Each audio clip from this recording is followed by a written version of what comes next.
নমস্কার, দেখছেন কলকাতা টিভি। আপনাদের সঙ্গে রয়েছে আমি অভিক। শুরু করছি জেলার খবর নিয়ে। জেলার সারাদিন বাংলা ইন্ডিয়া জোট নিয়ে ধোঁয়াশা ছিলই। শুক্রবার তৃণমূল সুপ্রিমো মমতা বন্দ্যোপাধ্যায়ের মন্তব্যে তলানিতে জোটের সম্ভাবনা। অধীর কোনো ফ্যাক্টরই নন বললেন মমতা। এরপরেই শুরু চর্চা, লোকসভায় তাহলে কি কোনোভাবেই আর আসন রফা সম্ভব নয়?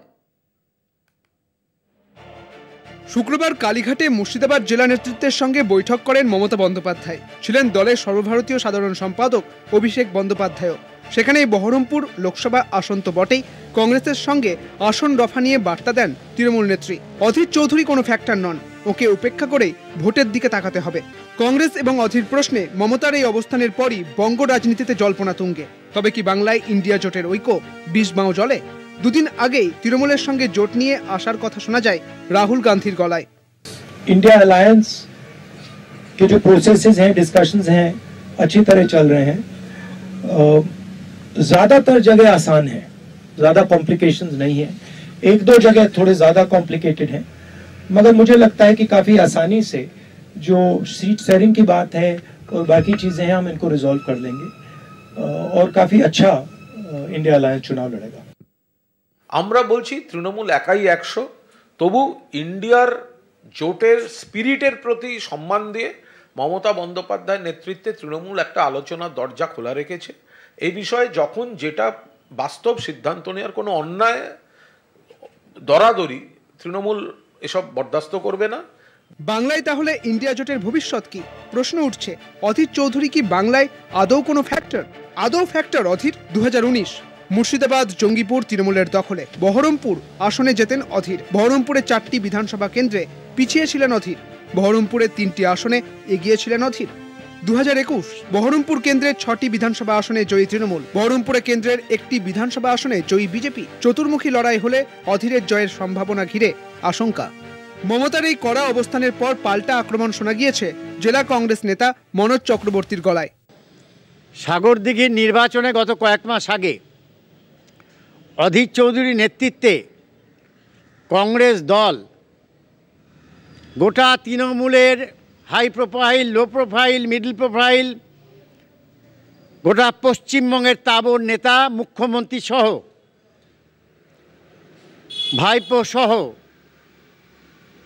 গোটা পশ্চিমবঙ্গের তৃণমূল কংগ্রেসের তাবড় কেষ্টবিষ্টু 2 মাস ধরে পড়েছিল সাগরদিঘিতে। অধীর চৌধুরীর নেতৃত্বে কংগ্রেস দল হারিয়ে বান্ডিল করে কলকাতা পাঠিয়ে দিয়েছে। তো ফ্যাক্টর কি ফ্যাক্টর না, ও তো আমরা আগেই বুঝিয়ে দিচ্ছি। ভারত জোড়ো ন্যায় যাত্রা রুটম্যাপে রয়েছে অধীরের মুর্শিদাবাদও। সেই যাত্রা যখন মুর্শিদাবাদে পৌঁছবে, তখন অধীরকে পাশে নিয়ে রাহুল কি বার্তা দেন, সেদিকেই তাকিয়ে রাজনৈতিক মহল। কল্যাণ চন্দ্রের রিপোর্ট, কলকাতা টিভি। জেলা সারাদিনে এখন সময় একটা ছোট্ট বিরতির পর আবারও ফিরছি, সঙ্গে থাকুন। আলিপুরদুয়ারের ভুটিয়া ও গাঙ্গুটিয়া বনবস্তির মানুষদের জমি প্রদান। কালচিনি ব্লকের বিজয়পুর বস্তি এলাকায় জমি প্রদান করা হলো। জেলা শাসক আর বিমলা জানান, বাসিন্দাদের সরকারের তরফে জমি দেওয়া হলো, এরপর ধাপে ধাপে অন্যান্য পরিষেবাও দেওয়া হবে। আলিপুরদুয়ার জেলার বক্সা ব্যাঘ্র প্রকল্পের কোর জঙ্গলে অবস্থিত কালচিনি ব্লকের গাঙ্গুটিয়া ও কুমারগ্রাম ব্লকের ভুটিয়া বনবস্তি। এই 2 বস্তির বাসিন্দাদের কালচিনি ব্লকের বিজয়পুর বস্তি এলাকায় জমি প্রদান করা হলো। পুনর্বাসনের জন্য রাজ্য সরকারের তরফে তাদের জমি প্রদান করা হলো। প্রসঙ্গত, বক্সায় ব্যাঘ্র প্রকল্প তৈরির জন্য গাঙ্গুটিয়া ও ভুটিয়া বস্তিকে অন্যত্র স্থানান্তর করা হচ্ছে। ন্যাশনাল টাইগার কনজারভেশন অথরিটির নির্দেশিকা অনুসরণ করে পশ্চিমবঙ্গে প্রথম 2টি বনবস্তির স্থানান্তরের প্রক্রিয়া চলছে। ইতিমধ্যেই 2 বস্তির বাসিন্দাদের আর্থিক প্যাকেজের অর্ধেক টাকা 7.5 লক্ষ করে অ্যাকাউন্টে দিয়ে দেওয়া হয়েছে। শনিবার ভুটিয়া বস্তির 51 জন ও গাঙ্গুটিয়া বস্তির 151 জন বাসিন্দাদের জমিও প্রদান করা হলো। আলিপুরদুয়ার জেলা শাসক আর বিমলা, জেলা police super Y Raghuvanshi, Buxa ব্যাঘ্র প্রকল্পের field director Apurba Sen, DFD Prabin Paswan সহ অন্যান্য আধিকারিকদের উপস্থিতিতে 2 বনবস্তির বাসিন্দাদের জমি প্রদান করা হয়। জেলা শাসক আর বিমলা জানান, বাসিন্দাদের সরকারের তরফে জমি দেওয়া হলো, এরপর ধাপে ধাপে অন্যান্য পরিষেবাও প্রদান করা হবে। हम लोगों का 2 forest village Bhutia Basti and गंगुटिया, ये दोनों का रिलोकेशन यहाँ हो रहा है। आज भुटिया बस्ती विलेजर लोगों को यहाँ लेके आया था। उसमें सभी पट्टा के लिए एलिजिबल था। उन लोगों को आज पट्टा का लॉटरी हुआ था। यहाँ कौन प्लॉट किसको मिलेगा ये आज डिसाइड हुआ। এখানে আপনারা জানেন যে ফরেস্ট ডিপার্টমেন্ট থেকে একটা ফাইন্যান্সিয়াল আর্থিক প্যাকেজটা দেওয়া হচ্ছে, তার সঙ্গে আমাদের মাননীয় মুখ্যমন্ত্রী নির্দেশে অনুসারে আমরা এখানে পুরো এটা আমাদের একটা সফল গ্রাম হয়ে রাস্তা থেকে শুরু করে স্কুল, হেলথ সেন্টার, আমাদের আইসিডিএস, রাশন শপ এসবের ব্যবস্থা এখানে প্ল্যানিংটা ধরা হয়েছে। দুই বনবস্তির বাসিন্দারা জানান, জমি পেলেও দ্রুত জল ও বিদ্যুৎ সহ অন্যান্য পরিষেবা প্রদান করলে বর্ষার আগেই তারা চলে আসতে পারেন। জমি পেয়ে খুশি তারা। जमीन के लिए आया हूँ हम। कितना जमीन करके दे रहे हैं? एक बंदे को 5 कट्ठा, इसका एक नाम है ना, उसका 5 कट्ठा। ওখানকার সমস্যা তো যেভাবে নদী প্রতি বছর যেভাবে ভাঙতেছে, এই বছর তো পুরো ভিলেজটা ওয়াশ আউট হয়ে যাবে। ওখানে তো যে অবস্থা ছিল, মানুষ বর্ষাকালে 3-4 দিন মানে ওখানে কাট অফ থাকতো। অতএব ওখান থেকে বেরিয়ে আসা খুবই দরকার। রাজ্যের মুখ্যমন্ত্রী এটা আমাদের যে সমস্যাটা দেখে উনি এই জিনিসটা যে করেছেন, তার জন্য আমরা সমস্ত ভিলেজার গ্রামবাসী তাকে খুব ধন্যবাদ জানাই। বক্সা ব্যাঘ্র প্রকল্পের ডিএফডি প্রবীণ পাসওয়ান জানান, ইতিমধ্যেই দুই বনবস্তির বাসিন্দাদের আর্থিক প্যাকেজের অর্ধেক টাকা দেওয়া হয়েছে। পুরোপুরি স্থানান্তর হওয়ার পর বাকি টাকাও প্রদান করা হবে। 150 প্লাস 151 আমরা ভাবছি ওনাদেরকে বাই লটারি ওনাদের জমিন আবন্টন হবে আজকে, আর ওরা পজিশন নিয়ে নেবে। কত করে দেওয়া হচ্ছে স্যার? প্রতি ফ্যামিলি 8 ডেসিমাল করে, যা গভর্নমেন্টের যা রুল আছে, যা ল্যান্ড ডিপার্টমেন্টের রুল আছে। সরকারের তরফে বাসিন্দাদের জমিনও প্রদান করা হয়েছে। আজ অনুষ্ঠানের মধ্য দিয়ে বাসিন্দাদের জমিন দেওয়া হলো। শীঘ্রই বাসিন্দাদেরকে গ্রাম থেকে সরিয়ে এই বিজয়পুর বস্তি এলাকায় আনা হবে।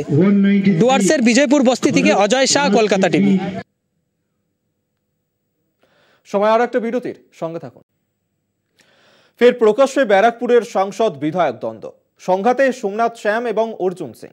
জগদ্দলের জনসভা থেকে অর্জুন সিংকে আক্রমণ সোমনাথ শ্যামের। মাদক পাচারের সঙ্গে যুক্ত অর্জুন সিং, অভিযোগ সোমনাথ শ্যামের।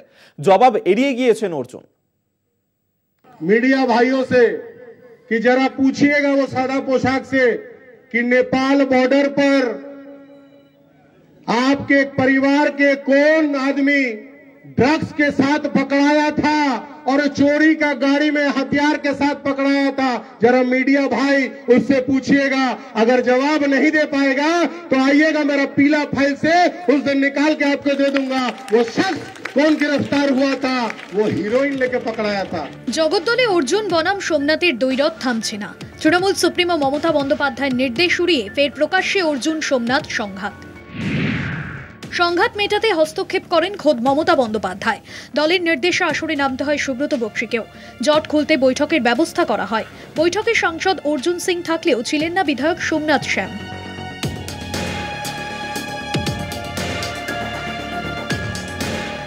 শুক্রবার জগদ্দলের নিহত তৃণমূল কর্মী ভিকি যাদবের স্মরণ সভা থেকেও ব্যারাকপুর লোকসভা কেন্দ্রের সাংসদ অর্জুন সিংকে কড়া ভাষায় আক্রমণ শানান সোমনাথ। যে নেপাল বর্ডারে কে বা কে অ্যারেস্ট হয়েছিল 2005 কিংবা 6-এ, চুরির গাড়ি, হিরোইন নিয়ে এবং আর্মস নিয়ে, সেটা রাজনৈতিক মহলে কাউকে জিজ্ঞাসা করুন, তারা উত্তর দেবেন। না পেলে হলুদ ফাইল থেকে খুলে আপনাদের দেখিয়ে দেবো। সোমনাথের কটাক্ষের জবাব দেননি অর্জুন, উত্তর এড়িয়ে যান। जब कोई काम अच्छा करे तो उसको प्रचार भी अच्छा करे। हमारे मीडिया के लोग जो यहाँ उपस्थित हैं, ये अच्छे कामों का प्रचार करें, कबूतरबाजी का प्रचार कम करें, थोड़ा अच्छा रहे।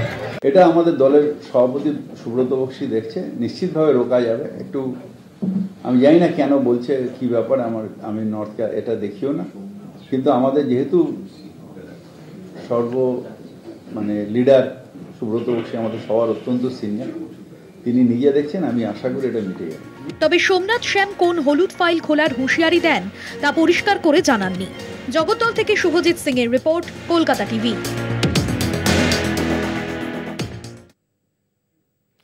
ফের বিতর্কে বাঁকুড়ার ওন্দার বিজেপি বিধায়ক অমরনাথ শাখা। সিপিএমকে পেটানোর নিদান বিধায়কের, এটাই বিজেপির সংস্কৃতি, কটাক্ষ বামেদের। ফের উস্কানিমূলক বক্তব্য করে বিতর্কে জড়ালেন বাঁকুড়ার ওন্দার বিজেপি বিধায়ক অমরনাথ শাখা। দলের সাংসদ লোকেশ চট্টোপাধ্যায়ের উপস্থিতিতেই অমরনাথ প্রকাশ্যে সিপিএমকে পেটানোর নিদান দিলেন।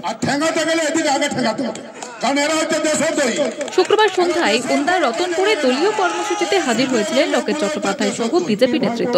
সেখানেই সিপিএমকে পেটানোর নিদান বিজেপি বিধায়কের। ভারতবর্ষের রাজনীতিতে ছাগলের 4 নম্বর বাচ্চা সিপিএম। এই সিপিএম বেশি বলছিল, কারণ এখন সিপিএমটা চলছে তৃণমূলের পয়সা। এই সিপিএম এর লোকগুলো বলছিল, আর ঠেঙ্গাতে গেলে এদিকে আগে ঠেঙ্গাতে হবে, কারণ এরা হচ্ছে দেশের দই, এরা দেশের কোনো কাজে লাগে না। এই সিপিএম এর লোকগুলো হচ্ছে দেশের দই। এটাই প্রথম নয়, এর আগেও একাধিকবার বেফাঁস মন্তব্য করে বিতর্কে জড়িয়েছেন তিনি। প্রসঙ্গত 29শে নভেম্বর শাহী সভায় যেতে বাধা দিলে গঙ্গায় চোবানোর নিদান দিয়েছিলেন তিনি। আপনাদেরকে বলে দিচ্ছি, তৃণমূল কংগ্রেস দলের রাস্তায় পা পড়া গাড়ি থেকে নেমে টুটিটা ধরে ওই বাসটা দিয়ে তুলবেন আর যে গঙ্গার জলে চুবাবেন।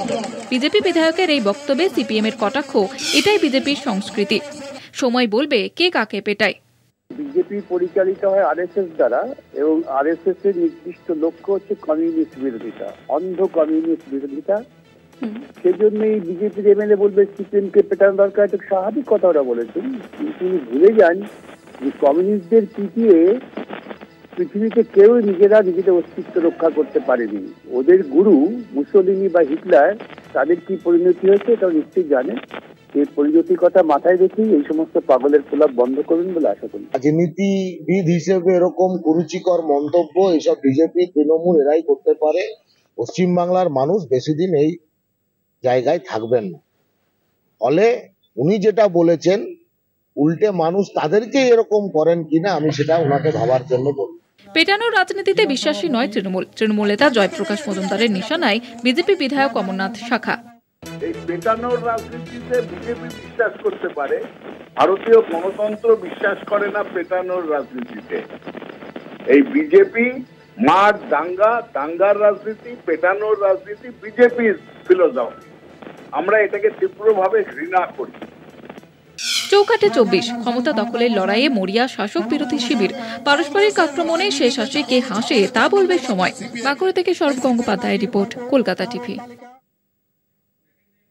সন্দেশখালীর ঘটনার 16 দিন পার, এখনো বেপাত্তা শেখ শাহজাহান। খোঁজ নেই জিয়াউদ্দিন মোল্লারও। শেখ শাহজাহানের ডান হাত বলেই পরিচিত জিয়াউদ্দিন মোল্লা, তাকেও ঘটনার দিন সরবেরিয়ায় শেষবারের মতন দেখা যায়। সরবেরিয়া আগরহাটি গ্রাম পঞ্চায়েতের প্রধান তিনি, তাই প্রধান না থাকায় অসুবিধায় পড়ছেন গ্রামবাসীরা। চলতি বছর 5ই জানুয়ারি উত্তর 24 পরগনার সন্দেশখালীতে তল্লাশিতে গিয়ে আক্রান্ত হন ইডি আধিকারিকরা। তারপর থেকে উধাও শেখ শাহজাহান। ঘটনার 16 দিন পার, এখনো অধরা শাহজাহান।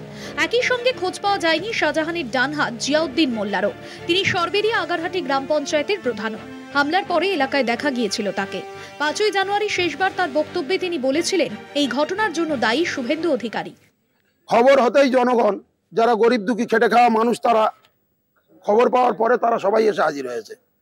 যে শেখ শাহজাহান মানুষের জন্য করে, গরিব দুঃখী খেটে খাওয়া মানুষের জন্য করে, তার বাড়ি ইডি সিবিআই ঘেরাও করলো। এটা হচ্ছে জনগণের বক্তব্য। ইডি সিবিআই যদি এসে থাকে, তাকে তো নোটিশ দিলে পারতো। সে যদি নোটিশে না হাজির হয়, তখন তার বাড়ি ঘেরাও করুক। তাকে নোটিশ না দিয়ে কেন আসতে বারবার এরকম ভাবে হেনস্থা করলো? এর মেন নায়ক হলো শুভেন্দু অধিকারী। 30 তারিখে বসিরহাটে বলে গেছে, আমি ওকে দেখে নেব। বিজেপির অঙ্গুলি হেলনে, বিরোধী দলনেতার অঙ্গুলি হেলনে আজকের ইডি সিবিআই এসছে। প্রধান নেই, তাই পঞ্চায়েতে জরুরি পরিষেবা থেকে বঞ্চিত হচ্ছেন সাধারণ মানুষ। হ্যাঁ, এসে ফিরে যাচ্ছি। আজ 6 মাস আগে লক্ষ্মী ভান্ডার জমা দিয়েছি, মেসেজ এসে আইডি নাম্বার এসছে, কিন্তু লক্ষ্মী ভান্ডার টাকা পাচ্ছি না। আর প্রধান তো নেই, প্রধানকে এসে বারবার ঘুরে যাচ্ছি, পাচ্ছি না। ইতিমধ্যেই সিট তৈরি হয়েছে। রাজ্য পুলিশ ও সিবিআই আধিকারিকদের নিয়ে তৈরি হয়েছে সিট। এবার কি তাহলে ধরা পড়বে শাহজাহান বা জিয়াউদ্দিন? একদিকে পরিষেবা থেকে বঞ্চিত হচ্ছে প্রান্তিক মানুষেরা, অন্যদিকে পুলিশের খাতায় ফেরার জিয়াউদ্দিন মোল্লা। সব মিলিয়ে সময় যত যাচ্ছে রহস্য তত ঘনীভূত হচ্ছে। সন্দেশখালী থেকে সঞ্জিত চক্রবর্তী, কলকাতা টিভি। জেলার সারাদিন এই পর্যন্তই। দেখতে থাকুন কলকাতা টিভি, রাত দিন 7 দিন।